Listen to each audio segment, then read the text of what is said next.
Amin. Right. Buka Alkitab kita sama-sama. Secara khusus hari ini kita sedang mau bicara tentang apa dasar sukacita orang benar, bahwa kita disertai Tuhan. Sama-sama bilang, saya disertai Tuhan. Sama-sama bilang, saya disertai Tuhan. Sama-sama bilang, saya disertai Tuhan. Kejadian pasal 39, beberapa ayat firman Tuhan kita mau bahas di sini. Dikatakan apa? Kejadian 39 ayat yang kedua. Dikatakan apa di situ? Tetapi apa? Tuhan menyertai Yusuf. Sama-sama bilang sama saya, tetapi. Dokter boleh saja bilang kau tidak bisa punya anak, tetapi kalau Tuhan menyertai saudara, Tuhan buka kandungan saudara. Yang setuju katakan amin. Amin. Iya kan? Orang boleh saja bilang suami saudara sudah tidak pulang 2 minggu, tetapi kalau Tuhan mau langsung pulang nanti malam. Amin. Meskipun istri sudah cerewet, tetapi kalau Tuhan bekerja segalanya bisa menjadi indah. Amin.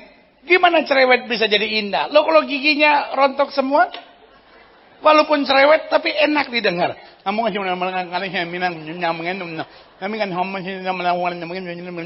Tinggal suami, mama makin marah makin lucu.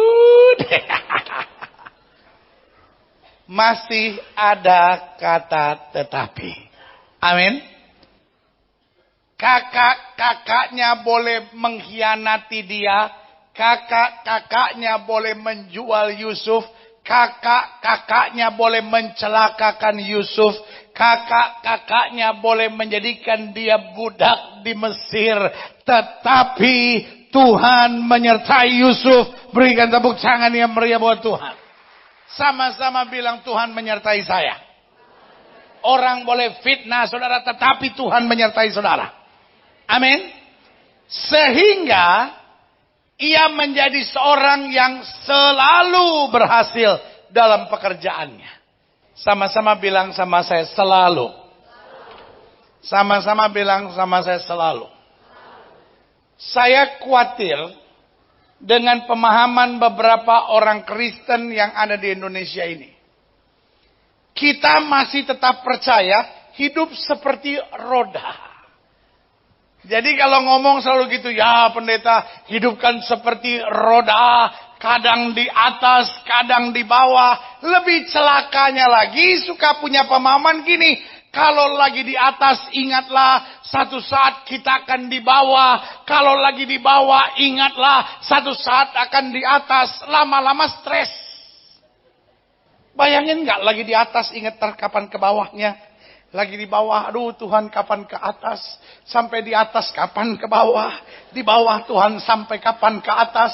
Tuhan kapan ke bawah. Kapan ke atas. Lama-lama otak muter terus. Ngences. Siapa yang percaya kalau Tuhan menyertai, kita akan selalu berhasil. Amin. Ayo kita ucapkan langkah profetis kita. Taruh tangan kanan saudara di dada. Sama-sama bilang, Tuhan menyertai saya. Saya akan selalu berhasil. Setelah bangun pagi langsung bilang, saya disertai Tuhan sepanjang hari ini. Dan saya akan selalu berhasil pada apapun yang saya kerjakan. Yang setuju katakan amin. Apa itu?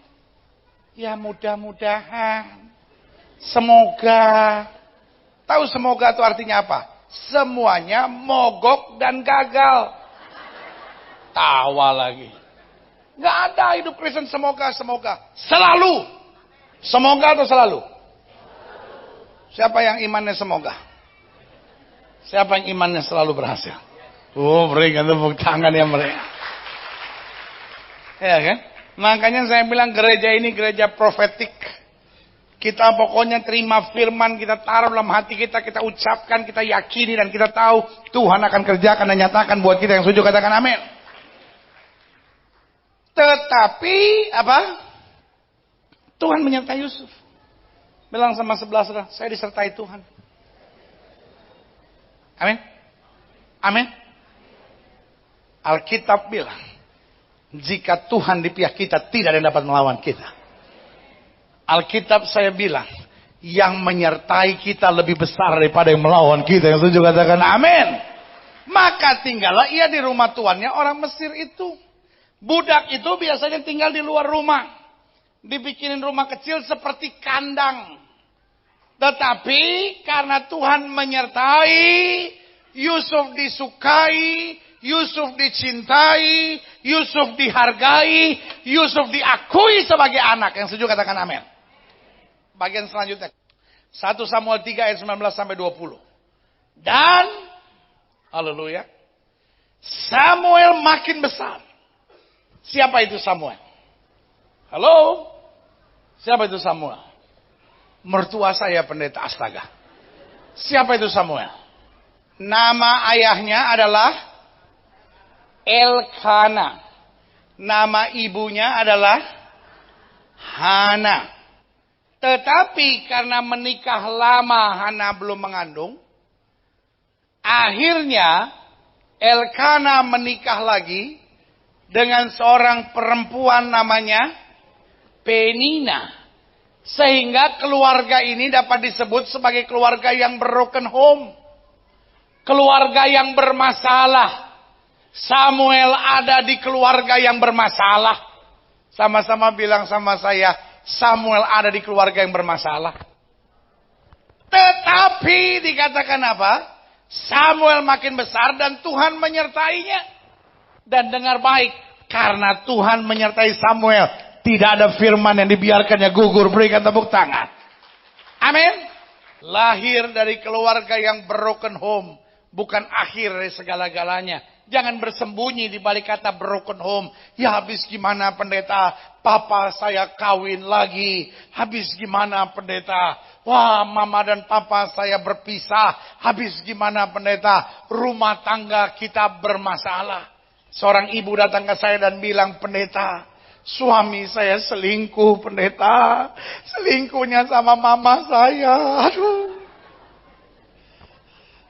Saya bilang dunia udah tambah gila. Ya.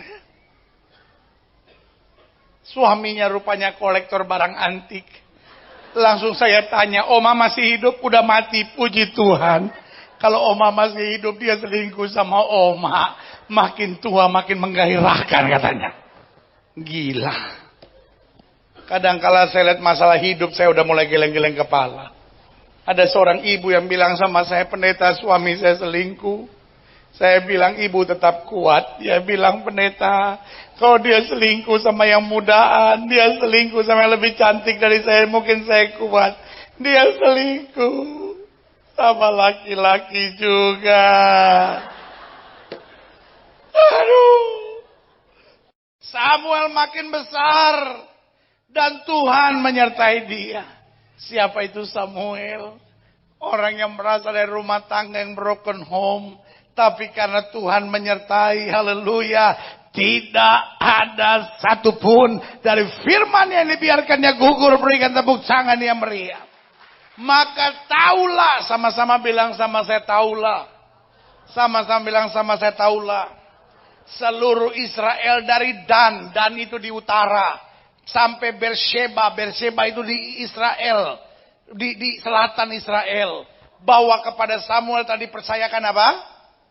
Jabatan Nabi Tuhan. Dengar baik, justru karena dia disertai Tuhan, seluruh Israel dari utara sampai selatan tahu bahwa dia Nabi. Amin.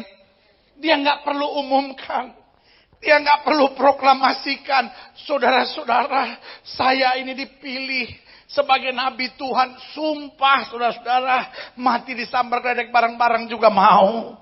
Tidak. Dia tidak perlu proklamasikan, saudara-saudara.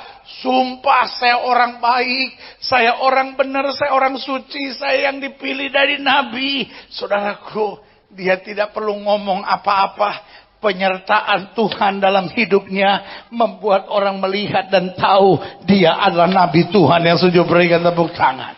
Selanjutnya 1 Samuel 18 ayat 14 sampai 15. Daud berhasil di segala perjalanannya Sebab ia pinter luar biasa. Teman tentaranya banyak, teman pejabatnya banyak, teman polisinya banyak, teman di parlemen juga. Gilbert lagi baca ayat apa ini? Ada banyak orang kan suka gitu kan. Terang aja dia berhasil pendeta. Duitnya banyak. Duitnya gak ada serinya. Terang aja dia berhasil pendeta. Pinter banget dia, otaknya lebih bisa on. Aduh pendeta. Pantas dia berhasil pendeta. Kan bapaknya jenderal pendeta. Pantas dia berhasil. Temennya anggota parlemen pendeta. Pejabat. Kapolres, Kapolda, Kapolri, Kapol yang lain temannya dia pendeta. Pantas dia berhasil pendeta. Kan ketua Mahkamah Agung sekarang adik iparnya pendeta. Saya cuma mau bilang Daud berhasil di segala perjalanannya. Bukan karena ayahnya kaya. Bukan karena iparnya ketua Mahkamah Agung. Bukan karena teman sekolahnya adalah Kapolda atau Kapolri. Tapi Daud berhasil di segala perjalanannya sebab Tuhan menyertai dia. Yang setuju katakan amin. Ayat selanjutnya Yeremia 20. Tetapi Yeremia 20 ayat 11. Tetapi Tuhan menyertai aku seperti pahlawan yang gagah. Sebab itu orang-orang yang mengejar aku akan tersandung jatuh. Dan mereka tidak dapat berbuat apa-apa. Mereka akan jadi malu sekali. Sebab mereka tidak berhasil. Satu noda yang selama-lamanya tidak terlupakan. Amin. Yeremia bilang apa? Tuhan menyertai aku. Sehingga orang yang mengejar aku, orang yang mau menjatuhkan aku, orang yang mau fitnah aku, justru akan tersandung jatuh. Bilang sama sebelah saudara. Jangan main-main sama saya. Ya ampun. Kok gak punya iman begitu saudara? Ayo bilang sama sebelah saudara, jangan main-main sama saya. Amin. Jangan main-main, jangan bilang gini, jelek-jelek begini, gak usah bangga sama kata itu. Iya ya. Bilang sama sebelah saudara, jangan main-main sama saya. Hidup Kristen tuh belajar punya confidence. Orang yang menyusahkan kita hidupnya akan susah. Saya mau tanya sama saudara, yang nyusahin Yusuf siapa? Satu, saudara-saudaranya, kakak-kakaknya. Dua siapa? Tante Potince. Iya kan istrinya Potifar namanya Tante Potince.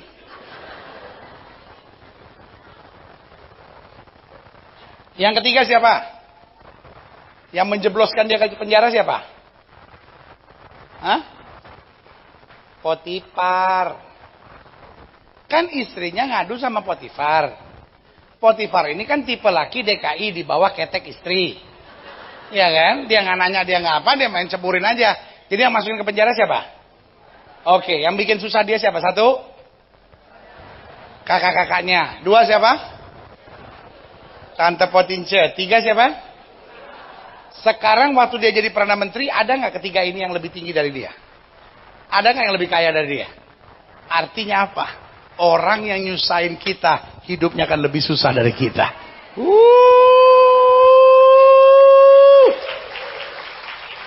Biarin. Orang kalau fitnah kita ketawa aja. Orang kalau nyusahin kita ketawa aja, jangan makan hati. Masa pendeta, dia bikin begitu sama saya gak tahan, saya gak kuat, saya kesel banget gitu pendeta. Loh, orang udah nyusahin saudara makan hati lagi. Hati, jantung, paru-paru, liver, ginjal, usus semua. Rugi tuh. Orang boleh nyusahin saudara, saudara tetap maju. Kenapa? Karena yang nyusahin kita hidupnya akan susah. Dasarnya apa? Yeremia 20 ayat 11. Saudara-saudara yang lagi difitnah orang, saudara-saudara yang lagi disusahin orang, saudara-saudara yang lagi dicurangin orang, pegang ayat ini. Makanya orang Kristen dimanapun selalu bersinar. Kenapa? Kita gak pernah benci siapapun, kita gak pernah marah sama siapapun, kita gak pernah dendam, gak pernah sakit hati sama siapapun. Kita tahu firman Tuhan, Tuhan menyertai aku seperti pahlawan yang gagah. Orang-orang yang mengejar aku akan tersandung jatuh, mereka tidak dapat berbuat apa-apa. Amin. Bilang sama sebelah saudara, saya disertai Tuhan. Jangan main-main sama saya. Makanya saya simpulkan gini, kebanggaan dan sukacita kita dalam kehidupan ini, bahwa Tuhan yang maha sempurna, Sama-sama bilang sama saya maha sempurna. Sama-sama bilang sama saya maha kuat. Sama-sama bilang sama saya maha suci. Sama-sama bilang sama saya maha kuasa. Tuhan dengan kriteria seperti itu mau menyertai saya. Haleluya. Amin. Sekarang saya mau tanya, ada alasan nggak untuk saudara tidak bersuka cita? Ada alasan nggak saudara kecewa? Ada alasan nggak saudara lihat masalah? Aduh Tuhan, saya itu nggak kuat itu ngadepin semuanya ini. Loh, yang maha kuat, yang maha sempurna, yang maha suci, yang maha kuasa mau menyertai kita. Kasih tepuk tangan dulu yang meriah buat Tuhan. Amin. Nah pertanyaannya, kenapa Tuhan menyertai kita? Karena Tuhan menganggap perlu. Sama-sama bilang, saya perlu disertai Tuhan. Makanya Yesus bilang apa? Di luar aku kamu tidak dapat berbuat apa-apa. Nah pertanyaannya, kenapa kita kok perlu disertai Tuhan? Saya catat 4 jawaban. 1, kenapa kita perlu disertai Tuhan? Karena kita bodoh, tapi kita sok tahu. Amin. Kenapa orang pergi ke dukun? Karena goblok. Kenapa orang percaya paranormal? Karena, tanya Pak Daud Tony, kenapa orang itu percaya paranormal? Goblok. Goblok. Ngerti gak? Kenapa orang bercerai? Goblok. Iya ya. Dapatnya susah. Emang orang dapat pasangan teman hidup gampang? Ada yang sampai nyari di koran. Hampir 30 tahun saya jadi pendeta. Saya sudah tahu ciri orang. Dia dekat sama saya, dari cara dekatnya saja sama saya sudah tahu minta doa apa yang dia sedang mau naikkan. Benar. Orang kalau datang dekat ke saya, lalu senyum-senyum, pendeta tolong doain dong. Pasti pasangan teman hidup. Saya langsung bilang, jodoh? Ih, Tuhan bicara ya? Enggak. Dari muka udah kelihatan. Benar. Saya kasih tahu. Karena gini, belum pernah ada orang minta doakan kanker senyum. Pendeta tolong doain dong. Saya kena kanker. Kata dokter umur saya tinggal 4 bulan. Nggak ada. Orang bodoh aja nyebelin. Apalagi udah bodoh. Sok tahu, bukan cuma nyebelin. Pengen kita gamparin, saudara. Udah bodoh nih, sok tahu. Udah hidup dalam dosa, ngotot, nggak mau bertobat. Itu dia bodoh dan apa? Sok tahu. Tuhan perlu menyertai kita. Supaya yang bodoh ini datang kepada Tuhan. Supaya yang bodoh ini berserah kepada Tuhan. Supaya yang bodoh ini bergantung kepada Tuhan. Dan ketika orang bodoh bergantung kepada Tuhan, berlaku firman, yang bodoh akan Tuhan pakai untuk mempermalukan yang pintar, yang sujud berikan tepuk tangan. Saul sama Daud, siapa lebih bodoh? Saul raja, nggak mungkin raja On. Saul raja. Daud hanya gembala. Tetapi justru yang bodoh dan tidak mengandalkan kekuatannya sendiri. Yang bodoh yang mengandalkan kuasa Tuhan. Justru berani menghadapi Goliat dan melakukan perkara besar bagi Allah yang sujud berikan tepuk tangan. Kenapa kita perlu disertai Tuhan? Karena kita bodoh. Orang tua membutuhkan penyertaan Tuhan supaya dia tahu bagaimana mendidik anaknya dengan hikmat yang setuju sama saya, katakan amin. Kenapa kita perlu disertai Tuhan? Karena kita bodoh. Tapi kita sok tahu. Yang kedua, kenapa kita perlu disertai Tuhan? Nah ini dia. Kita lemah. Kita gampang kecewa. Kita gampang tertekan. Kita gampang frustasi. Tapi kita sok kuat. Saudaraku yang kekasih dalam Tuhan. Satu kali Daud sok kuat. Dia merasa udah hebat. Dia jalan-jalan di atas suatu rumah. Tiba-tiba ada Betsheba mandi di depan rumah. Lagian ngapain Betsheba mandi di depan rumah? Kalau ada orang Papua di situ pasti dia bilang, kakak kau pikir kau cuci motor ke apa? Ngapain dia mandi di depan rumah? Kalau mandi di belakang rumah bukan di depan rumah.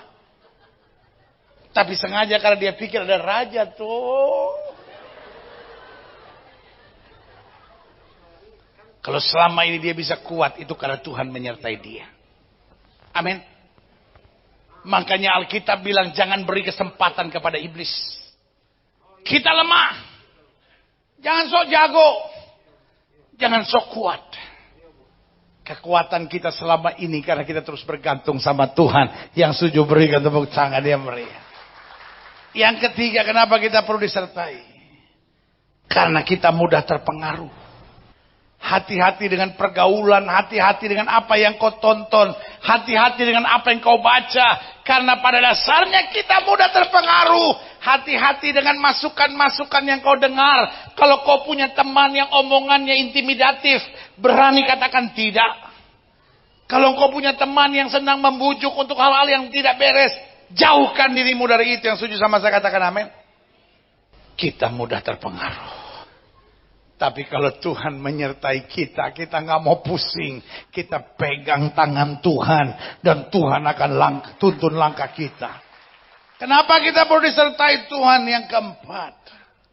Karena kita ini emosian. Tetapi kalau kita emosi, kita nggak bisa sadar bahwa kita juga perlu berubah. Kita perlu memperbaiki diri, kita juga ada salahnya. Kita kadang kalau emosian, kita selalu pikir kita yang benar. Kita emosian, kita pikir orang lain yang salah. Dan karena itu kita berontak, kita kecewa, kita marah. Sama-sama bilang sama saya, kalau ada masalah, nggak harus orang lain yang salah. Come on church. Sama-sama bilang sama saya, kalau ada masalah, belum tentu orang lain yang salah. Seringkali juga masalah kita yang salah. Kadang-kadang ada masalah, bukan dia yang salah, bukan saya yang salah. Tetapi ada sesuatu pelajaran yang Tuhan mau berikan buat kita. Amin. Jadi kalau ada masalah jangan marah dulu. Kalau ada hal-hal yang tidak seperti yang kau harapkan, jangan marah dulu. Belajar dewasa untuk berpikir, apa maksud Tuhan? Kan Tuhan menyertai saya. Kalau Tuhan izinkan sesuatu terjadi, pasti ada maksud di balik semuanya. Jangan jadi orang yang kekanak-kanakan. Jangan jadi orang yang ada masalah harus marah dulu. Kayak lu Tuhan saja. Emangnya lu pasti paling benar? Enggak juga tuh. Kalau ada masalah sama istri, jangan langsung marah. Kalau ada masalah sama suami, jangan langsung marah. Kalau ada masalah di sekitar, jangan langsung marah. Kendalikan diri dulu, tanya dulu sama diri sendiri. Apa ya pelajaran di balik ini semua? Apa maksud Tuhan di balik ini semua? Tuhan sertai kita supaya dia bisa mengajar mutiara-mutiara indah di dalam hidup kita. Berikan tepuk tangan yang meriah. Selanjutnya, jika Tuhan menyertai kita, ada 5 pelajaran yang luar biasa yang saya perlu bagikan buat siap saudara. Yang pertama, kalau Tuhan menyertai kita, kita dapat melampaui batas kapasitas diri. Artinya apa yang kita nggak mampu, my God will enlarge my capacity. Allah, saya akan memampukan segala sesuatunya. Sehingga Paulus bilang begini, aku cakap menanggung segala perkara di dalam Kristus yang memberi kekuatan kepadaku. Bukan berarti Paulus tidak ada masalah. Bukan berarti Paulus seorang yang sempurna. Tapi Paulus tahu persis Tuhan yang menyertai dia. Tuhan yang memampukan dia. Tuhan enlarge kapasitinya. Tuhan mampu membuat dia mengatasinya. Melampaui segala kekuatannya. Karena dia tahu kekuatan Tuhan masuk di dalam kehidupannya. Sehingga dia diberikan kemampuan ilahi untuk tetap tegak berdiri menghadapi segala sesuatu. Karena Tuhan menjadi sumber kekuatan kita. Berikan tepuk tangan yang meriah buat Tuhan. Amin. Yang kedua, jika Tuhan menyertai kita, kita mampu mengendalikan diri dan mengontrol emosi. Amin. Ini yang Tuhan mau. Tuhan mau menyertai kita. Dia perbesar kapasitas kita. Makanya Alkitab bilang kita ciptaan yang baru. Waktu saya bahas tentang ciptaan baru, saya sudah jelaskan buat saudara. Kita bukan lagi terbatas. Tapi Tuhan berikan kita roh yang tidak terbatas. Berikan tepuk tangan yang meriah. Amin. Yang ketiga, jika Tuhan menyertai kita, kita dapat merebut segala yang sudah dijanjikan. Sama-sama bilang sama saya, semua janji Tuhan adalah hak saya. Sama-sama bilang, semua janji Tuhan adalah milik saya. Semua janji Tuhan adalah hak saya. Alkitab bilang, dan Samuel makin besar dan Tuhan menyertainya, sehingga tidak ada satupun dari firman yang dibiarkannya gugur. Artinya apa? Tidak ada satu janji Tuhan yang meleset. Sama-sama bilang, semua janji Tuhan milik saya. Tidak akan ada yang meleset. Karena Tuhan menyertai kita. Kita akan merebut semua janji-janji Tuhan. Berikan tepuk tangan yang meriah. Yang keempat, jika Tuhan menyertai kita, langkah-langkah kita menjadi apa? Teratur dan terarah. Sorry untuk ngomongin, ada banyak orang langkahnya gak teratur. Udah punya istri, tertarik sama perempuan lain. Itu kan namanya gak teratur. Udah percaya Tuhan, masih judi, masih minum mabuk, masih kedukun, masih... Saya nggak habis pikir, masih ada orang Kristen yang di depan rumahnya atau di depan kamarnya ada tulisan Aries Boy. Heran saya. Masih ada orang yang tanya sama saya gini, pendeta, saya kan Sagittarius, istri saya ini Virgo, rumah tangga kita ribut terus. Apa penyebabnya pendeta ya? Sagittarius sakit gigi karena tak terurus. Virgo pikirannya gosip. Ah, coba. Gimana sih orang Kristen gitu? Orang Kristen kok kelakuan masih tolol kayak begitu, saudara. Apaan itu? Itu yang saya bilang, langkah kita nggak teratur, nggak terarah. Iya kan? Ada orang udah pelayanan, kecewa, mundur. Itu kan nggak teratur. Hidup tuh maju. Sama-sama bilang sama saya, masalah tuh biasa. Orang kok cuman karena ada masalah, tiba-tiba ngelihat istrinya udah enek, tapi kalau ngelihat janda sebelah semangat, norak. Itu yang saya bilang, langkah tidak terarah. Jika Tuhan menyertai kita, kita dapat menggapai mimpi-mimpi kita. Amin. Sama-sama bilang, apa yang tidak pernah saya pikirkan, itu yang saya disediakan Tuhan. Saya mau tanya sama saudara. Waktu Daniel dibuang ke gua singa, kira-kira secara logika bisa nggak dia keluar dari gua singa? Hah? Nggak bisa kan ya? Mungkin dia cuma mimpi. Aduh, seandainya saya bisa keluar dari sini aman, indah banget. Waktu Mesa Abednego dibuang ke dapur api yang dipanaskan 7 kali lipat, pertanyaan saya, kira-kira secara logika bisa nggak dia keluar dari situ? Nggak bisa. Dia mungkin cuma mimpi. Waduh, seandainya saya bisa lepas dari sini enak banget ya.